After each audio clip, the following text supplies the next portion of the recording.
Imagine a world where the unbelievable was routine, where morality was turned on its head and the line between normalcy and nightmare blurred. Welcome to the Blood Circus, a journey into history's most shocking, bizarre, and deeply unsettling rituals.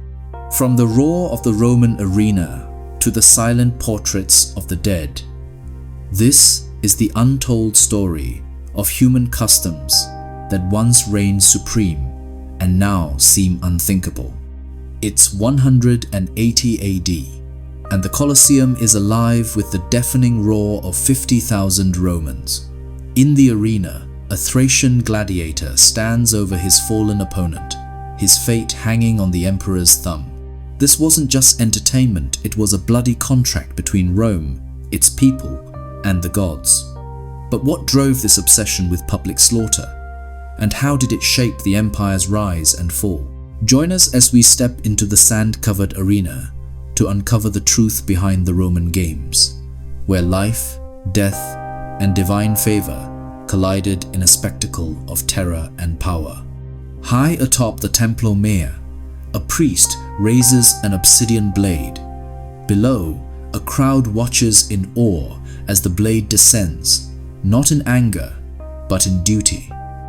The Aztecs believed the sun god Huitzilopochtli required human hearts and blood to continue his daily battle against darkness. But was this ritual truly about faith, or was it a tool of political control?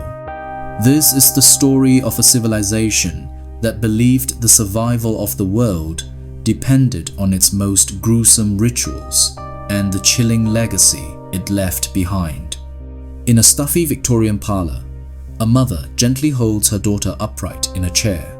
But this is no ordinary family portrait. The child had been dead for 3 days.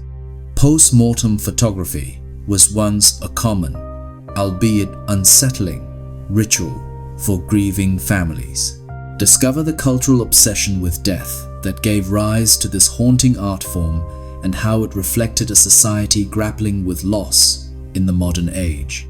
In 1518, a woman named Frau Trophäa stepped into the streets of Strasbourg and began to dance. Within days, over 400 people joined her, dancing themselves to exhaustion, injury, and even death. What caused this bizarre outbreak of mass hysteria? Was it divine punishment, poisoned food, or something far stranger? With deliberate calm, the samurai Taki Zenzaburo knelt on the white sand, his wakizashi laid out before him. This wasn't just death, it was a code of honor. Explore the origins of seppuku, its role in samurai culture, and the ritual that shaped the fate of warriors and empires alike. In a dimly lit crypt, the body of 2-year-old Rosalia Lombardo appears to be merely sleeping nearly a century after her death.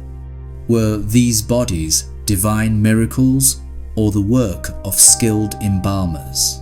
In medieval England, guilt or innocence wasn't decided by evidence, but by faith. Uncover the shocking logic behind trials by ordeal and what they reveal about justice and fear in the Middle Ages. The Blood Circus isn't just a look at the past, it's a mirror held up to the present.